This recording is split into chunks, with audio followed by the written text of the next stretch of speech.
Small habits create huge impact, and if you are careful enough and intentional enough, you can craft your day to set you up for success. So, I recently made a post on Instagram, and if you're not following me on there, I highly encourage you to do so. But I made a post about my daily non negotiables as somebody who prioritizes self care. And I figured I would create a video with some of the same things, some new things where I expand a bit more just on the things that I do every day to make sure that I'm setting myself up for success, that I feel regulated, that I feel stable, and I feel like I'm thriving in life, really. So, if you are new here, hi, welcome. My name is Chelsea, and I love to discuss all things self help, self improvement, self encouragement, I was going to say, self improvement, and just becoming the best version of yourself.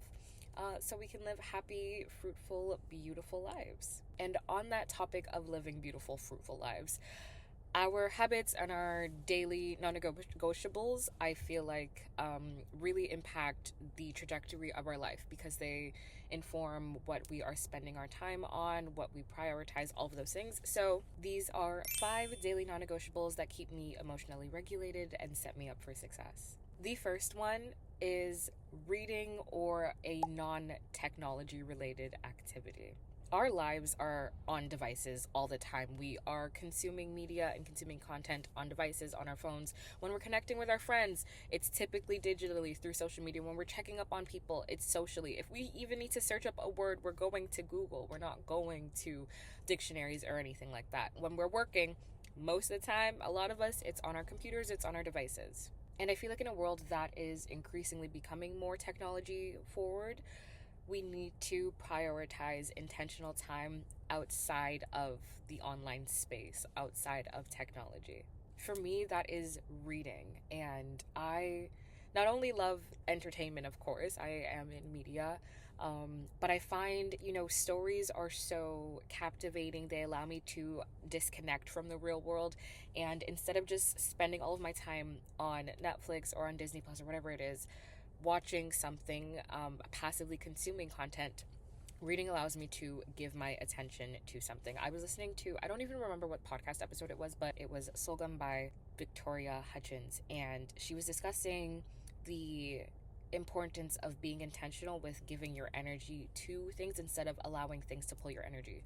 So instead of me going on social media or me like binge watching episodes, because I just find that my attention is being pulled in any direction, I find reading allows me to actually give my attention to something. I feel like in a world where everything is so easily accessible, we seldom prioritize actually putting in the work and giving our attention to things. Instead of me reading an entire article, I can just go to ChatGPT and have it sum it up for me and not have to do any of that work. And, while I do think it is a beautiful thing that we are able to streamline a lot of the processes for things that would have pulled a lot of our attention and taken a lot of time from us, I still think it's important for us to use our brains outside of technology and, give our attention intentionally to something.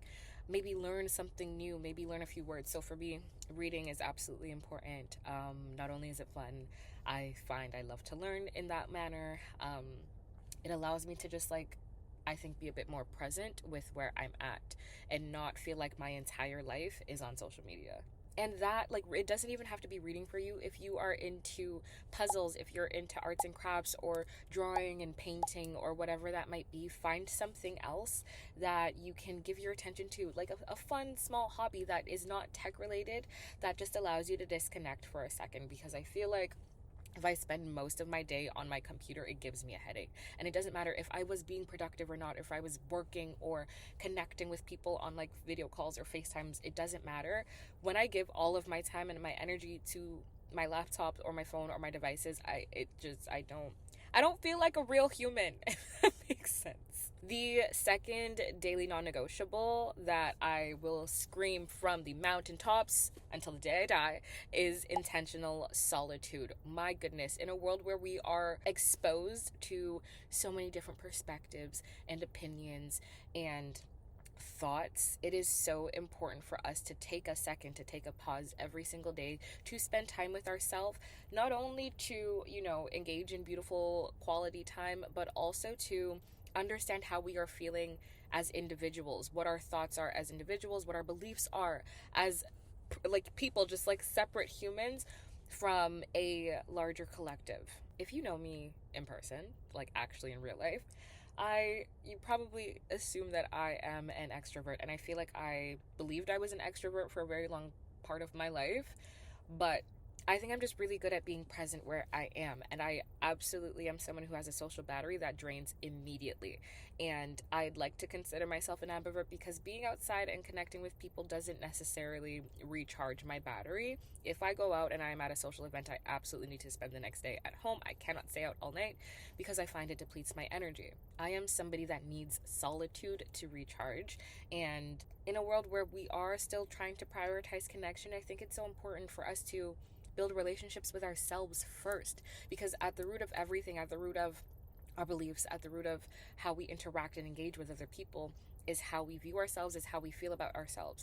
And as somebody who was very impressionable growing up, that didn't know what I wanted or what my priorities were, or didn't have a very, I think, very rooted sense of self, I am realizing how important it is now for all of us to know who we are outside of everyone else around us. So every single day, I make sure that I spend at least 30 minutes of intentional quality time with myself. If that's reading before bed, as I mentioned earlier, if it's watching a show before I, start to unwind for the night, whatever it is, I need to like spend a second with myself so that I don't feel like I don't know who I am and I'm just allowing everyone and everything to infiltrate my thoughts and my emotions. And on the topic of that as well, energy is also exchanged when we interact with people, when we consume different types of media, different content. I am not somebody that wants to feel like my mood is being changed by everything and everyone around me. My next daily non-negotiable is 1 hour of career or goal work, whatever you would like to classify that as. The time can obviously change. Maybe it's 30 minutes for you, maybe it's 2 hours, but I know how busy life can get for all of us. We have work, we have responsibilities, we have other things that we have to prioritize, maybe other people that we have to take care of that are depending on us. And for me, as somebody who likes to feel like I am, achieving something, I'm working towards some form of a goal, I try to make it a priority to work on, for myself, at least 1 hour of career work minimum. And I know that might not sound like a lot of time, but I have been in that place where like I've gone to work and that's taken up all of my day and all of my energy, and then I need to get home and I need to like eat, and then I'm tired, so I want to like binge on Netflix or something. I think it's so important for us to really think about where our energy and where our time is going.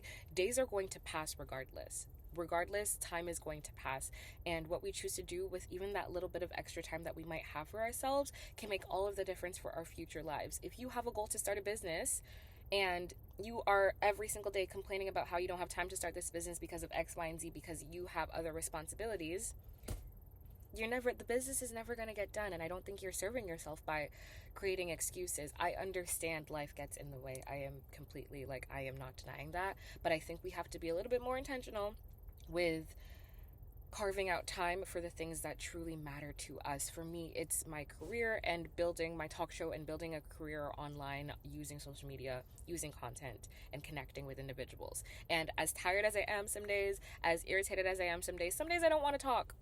Some days I don't want to talk. I don't want to come on the camera and talk. I don't want to work on anything.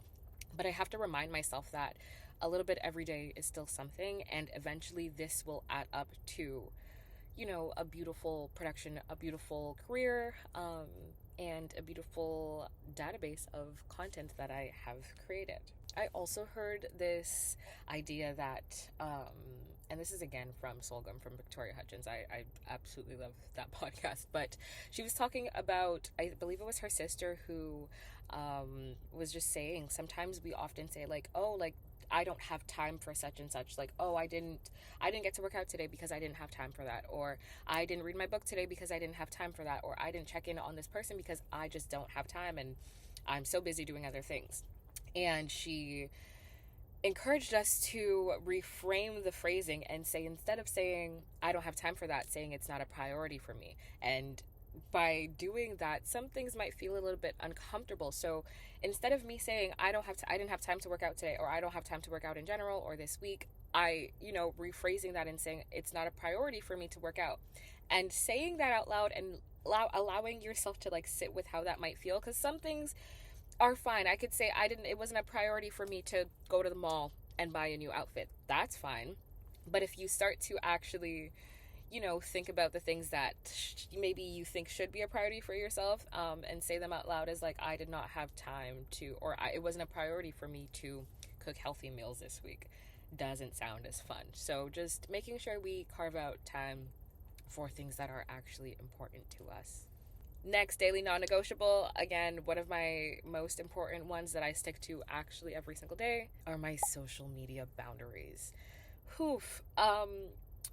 Let's stop waking up immediately and going on our phones. Oh gosh, that is like that I think is like, that will set me up for failure for an entire day if I wake up and go on my phone immediately. For, I can't even remember how long it's been now, honestly, probably about a year, where I make sure that when I wake up, I am not going on social media before 11 a.m. or after 9:30 p.m. And I try to make sure that I do not scroll on my phone for more than 10 minutes straight in like one sitting. This is because, as I mentioned earlier, there are so many thoughts, so many ideas, so many different energies online, and our subconscious mind is continuously consuming these things while we're on social media, allowing it to pull our attention any which way. So while you're on there and you're scrolling through people that are talking about how negative the world is, which I'm not, absolutely awful things are going on right now. I'm not going to deny that. But if you are constantly just consuming a pessimistic point of view, if you're consuming limiting beliefs from other people that are speaking negatively about others around you, or even just about celebrities and gossip and the intricacies of their lives, your subconscious mind is digesting all of this information, and without knowing it, you might start to adopt beliefs that aren't even your own. So I'm not going to act like I am this like superhuman who just doesn't allow social media to impact my life. I do get sucked in sometimes as well on that, but what I have done for myself is create a like burner account, where there's no pictures of me on there. I don't post, but it's a specially curated social media feed where I'm following very intentional pages. So I'm not following anyone that I know in real life. I'm following influencers or quote pages or people that inspire me, that, if I were to go online and feel like I want to scroll through something, I'm scrolling through media and content that motivates me, that encourages me to have a positive mindset, that encourages me to chase after my goals. So that, if I am giving my energy to social media, I'm not allowing anyone and everyone to come into my space, to come into my energy and allow me to, or allow my mindset to kind of drift any which way. And the next daily non-negotiable is positive affirmations. I think these are so important. Every day as I wake up, I will listen to a meditation or some positive affirmations, or say some to myself in the mirror, to just like set myself up for the day and have a beautiful start, just so that we are again beginning to rewire our subconscious mind, that we're setting ourselves up for success. Because at the end of the day, we can blame anyone and everything around us for our circumstances, for how we feel about ourselves, for what we have or what we don't have in our lives. But at the end of the day, it is you. You are the one that has the capacity and the power to shift your life, to negatively impact it, to positively impact it, to chase after your goals, to stay stagnant.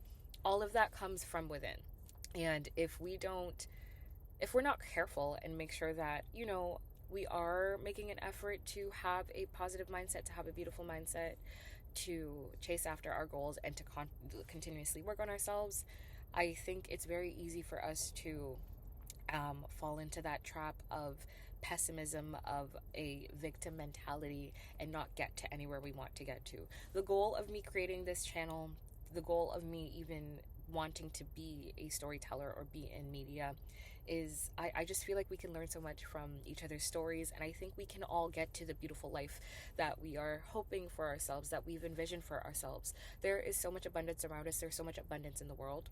We do not have to worry about what other people have going on. There is room for all of us to succeed. There is room for all of us to achieve our goals. And I think at the root of that is how we view ourselves, what we believe to be true about ourselves, what we believe to be achievable for ourselves. And at the very core of it, to start your day before anything happens, before anyone else's energy can penetrate yours, I like to wake up and say a few affirmations to myself.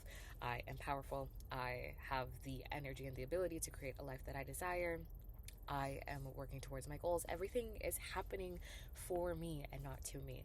Just little affirmations like that to make sure that I'm setting myself up for success, that I am, as much as I can, curating an environment and a space that feels intentional, that feels beautiful, that feels motivating. And I have one more daily non-negotiable, which I say this in a lot of my videos. I said this online. I say it all the time. Daily movement. Move your freaking bodies, people. And again, not because we feel like we have to be in the gym 24/7 for hours and hours and hours on end, but just moving your body. If you can, go on a walk. Again, I'm in Canada. Walking right now isn't really cute, but just giving back to your body, allowing yourself to move, even if it's a stretch. Everybody, please, I beg, stretch. You don't want to be 45 years old and you can't touch your knees even. You know what I mean? Like, for valid reasons. I just move your body, please. It clears your mind. It allows you to feel emotionally regulated. It is a stress reliever. Please, I beg, move your freaking body every single day if you can. Even if it's the smallest movement, it doesn't have to be long. 30 minutes. Just move your body. I'm not saying you gotta be an intense gym person, but just everyone, let's move our bodies to not only be healthier humans, but set ourselves up for success so that when we do get, older, we're not aching and pain and everywhere and have all of these complications because we decided to be sedentary individuals when we were younger. Anyways, guys, I feel like that's pretty much it. If you feel like your days are escaping you and you have no control over your life and that life is happening to you, we need to start creating some daily non-negotiables so that we feel like we have a bit more control over our lives. I know we can get swept up in how busy things get in life, in other priorities and obligations and commitments, but it is so important that we take charge of our lives. We have one. I don't know what the heck happened. Like, you know what I mean? I don't want to be old. Hopefully I get to that age, but I don't want to be old and saying that I regret half of my life decisions because I just didn't care enough, or I didn't think it was possible for me to actually make a difference in my life. I beg, please, everyone, I want us all to live beautiful, happy lives that we are proud of, that we are happy to live, that we can look back on the end of the day and say, you know what? Some days sucked. Sometimes it wasn't fun. Sometimes it was really freaking difficult. But I did my best. I did all in my power that I could to create a life that I find beautiful for me. So guys, I hope you liked this video. Let me know in the comments if you have other daily non-negotiables. I'd love to know about them. Let me know if any of these really resonated with you. Yeah, have a beautiful rest of your day. You're doing great. We're all doing our best. Take it one step at a time, one day at a time. One day at a time. I believe in you. Have a wonderful day. Bye.